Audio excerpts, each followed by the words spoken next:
Good morning, it's Lisa with Lisa Heal Yourself, and today I want to talk about something that's a little bit controversial in the fact that it might upset you, it may make you angry, and you might not even believe me. But I want to talk about holding onto your pain and reasons why we hold onto our pain longer than we should. And this is a very egoic reason, and many of us don't and can't see it. Because pain is so personal to us. We've been affected so greatly. Our life has been harmed. And we really feel deeply that we are victims. And, victims are powerless. Victims want to be helped. Victims want to be saved. But mostly, victims want to be seen. Right? Victims want to be seen. We want to be understood. We want to know that someone sees us and understands us and validates our story as the way that we see it. Horrific, gruesome, just wrong, right? And we feel this way, but we wait for others to feel this way. Because if we give up our pain, we're giving up our stories. And if we give up our stories about what happened to us and how wrong it was and how much it hurts and how much of a victim we were, then we don't feel vindicated, or we don't feel heard, understood, respected when we do fight to come out the other side. Because pain can be such a lonely place. We already feel so cut off from the world and so abandoned and so disconnected from everything in this world. It's almost like if we get better, and especially by mind-body techniques, especially, from our own inner work that no one can see, it's almost as if the pain just vanished. Just sit with that for a second. Say you've had pain. Let's just say you've had pain or symptoms or illness or sickness of some kind for, let's put a year on it. Let's say 5 years or 10 years. Let's just say an incredibly long period of time. These symptoms, this pain, this illness has stolen from your life, right? All those things within that time period that you could not do, you could not function, you could not enjoy the way other people enjoyed. And so, for it just to vanish, for it just to be gone after, slowly or whatever, incrementally, whatever, or all at once, for it to go away is almost for it to say that it never happened and it never mattered. Okay? So deep down, our conscious, our subconscious, deep down, wants to be seen and validated and heard and respected. And if it just vanishes due to all the inner work that we're doing, nobody sees how long this process might have taken us. Maybe the healing journey's taken us 3 years, 4 years, 5 years. Who knows? Who knows how long the healing journey has taken you, right? And everything that you've done, from all the physical things, but especially to all the emotional things. And suddenly one day your pain is gone. And that's a good thing. You're happy. But you sort of look around. No one celebrated. It's almost as if when we cross a marathon, or when we climb Mount Everest, or when we do something that is hard, extremely grueling and hard, we get medals, we get accolades, we get awards, we get respected. We get admiration from other people.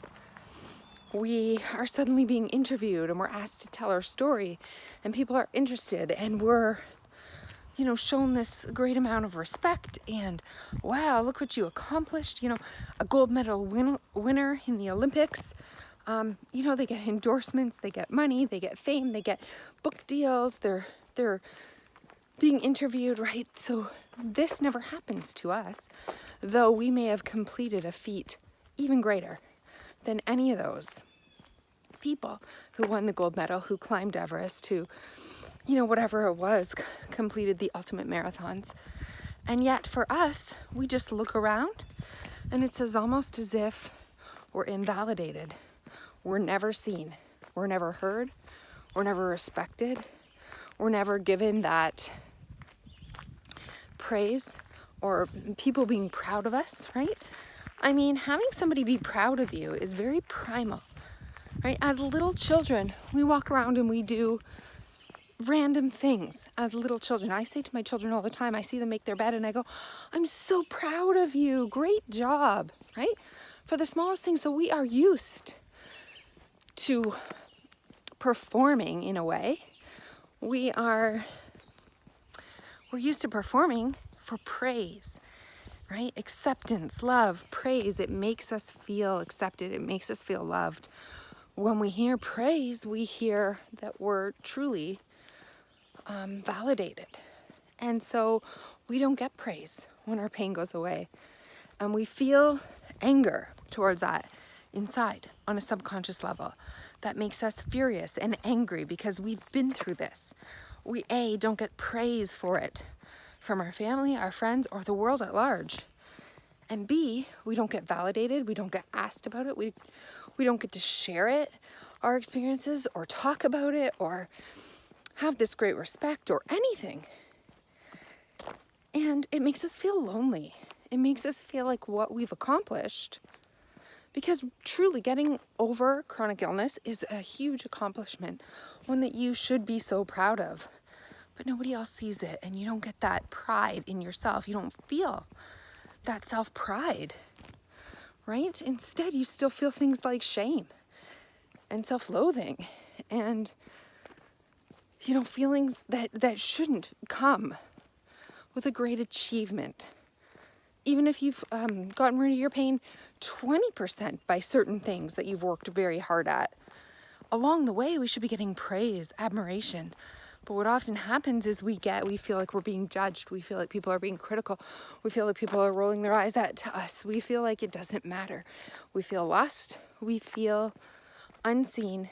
And we feel like we don't matter at all, right? And it's the worst feeling possible.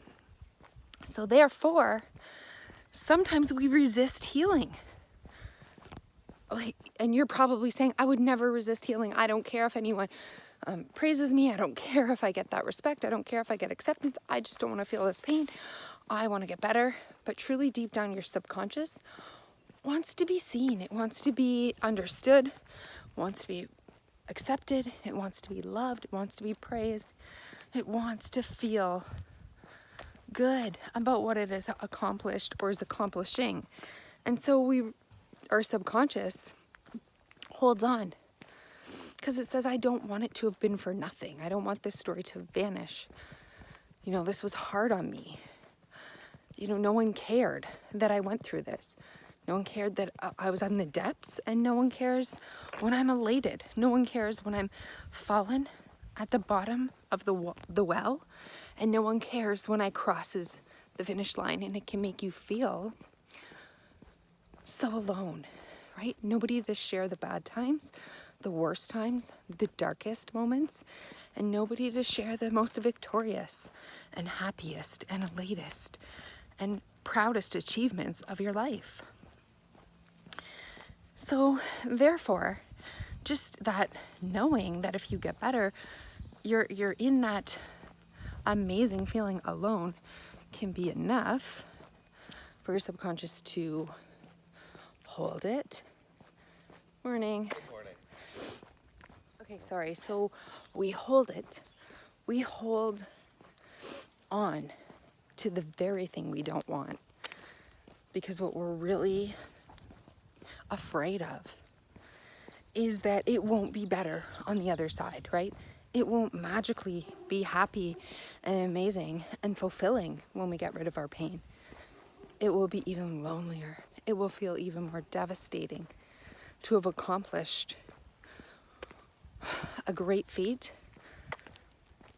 and to look around and to be alone and to feel unseen and to have nobody care and to be a witness that no one cares, and to feel like we don't matter more than ever, right? You would think that healing would be a great victory, would be a great celebration, would be a great, it would just make your life amazing. And it will. Here's the thing, it will. But we're afraid, our subconscious is afraid that it will shine a light on the fact that we're alone, on the fact that it doesn't matter, on the fact that no one's there, on the fact that no one cares, on the fact that it didn't matter, what happened to us didn't matter, no one cares, no one's there.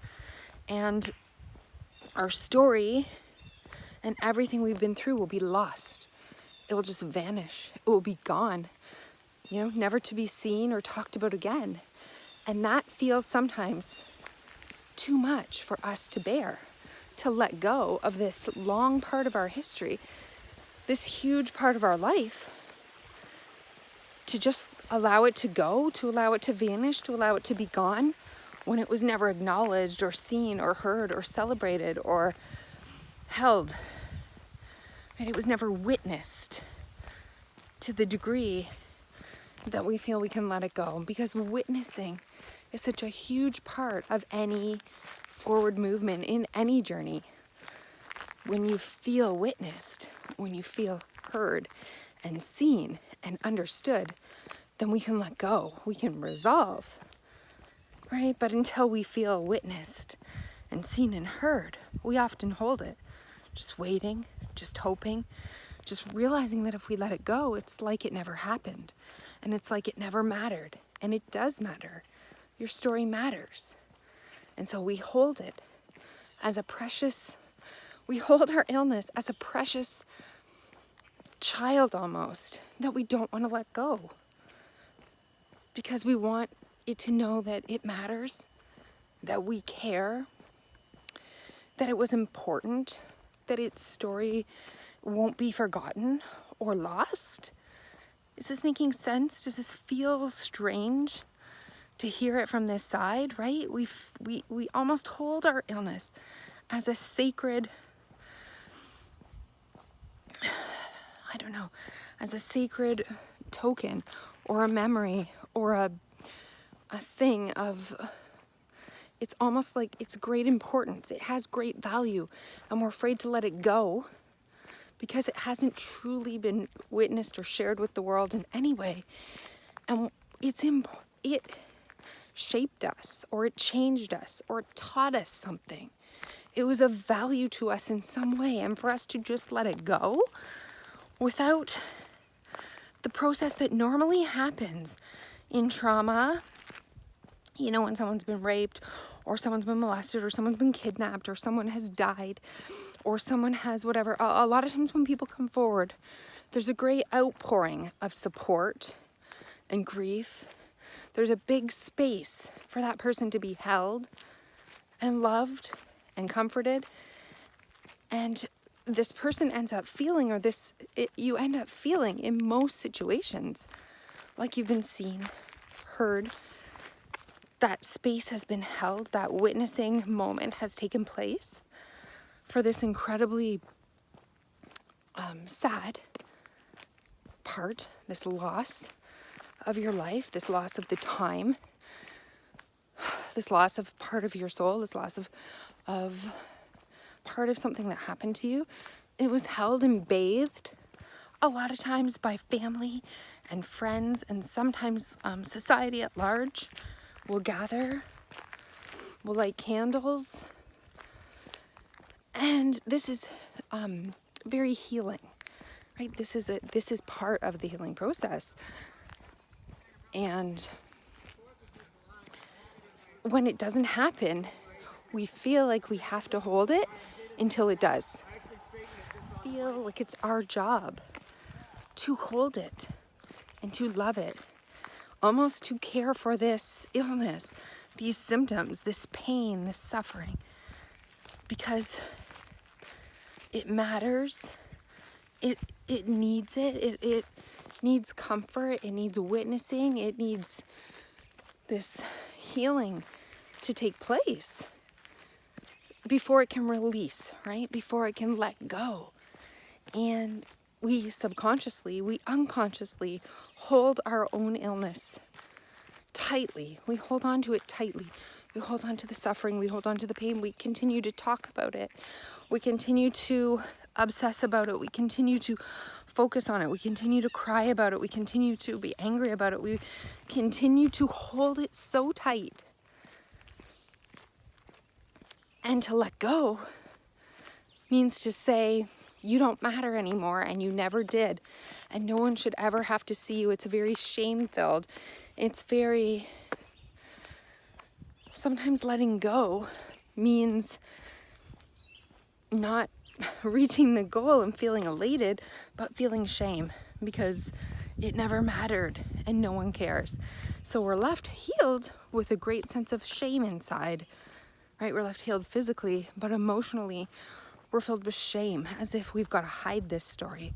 No one cares about this story. This story is disgraceful. This story makes us somehow bad or wrong or dirty or unaccepted or uncared for, unloved. And so you can be holding onto your own suffering, your own symptoms, your own grief, your own pain, your own symptoms, your own illness, your own diagnosis. You can be holding this just to realize and just to know and just to feel like you matter, like you're seen, like you're loved anyway. And we can sometimes be waiting and doing it to ourselves. So I hope this video has really given you something to think about and to really contemplate as to whether this resonates with you, whether part of you is doing this. And if it is, I'm going to make a video in the next video saying how and why we should let go of this, why we should let go. And it won't be as scary as we think, and we won't be as alone as we think, and how it does matter and how we can let it go without having to have that feeling of shame or that it doesn't matter at all, right? So how we can let it go and feel proud, right, of ourselves and accepted by people, and how we can celebrate the victory instead of feeling alone in our success, right? It's hard to feel alone in failure, but it's even harder to feel alone in success. So I'm going to be doing a video very shortly that helps us remember and takes us through steps that we can think in our insides that feels okay, that helps us get that healing phase, that helps us be witnessed, that helps us feel seen. And so then letting go is a natural byproduct of that, and we're okay with that inside because we feel complete, right? We've completed that healing process. So I will talk about that in the next video.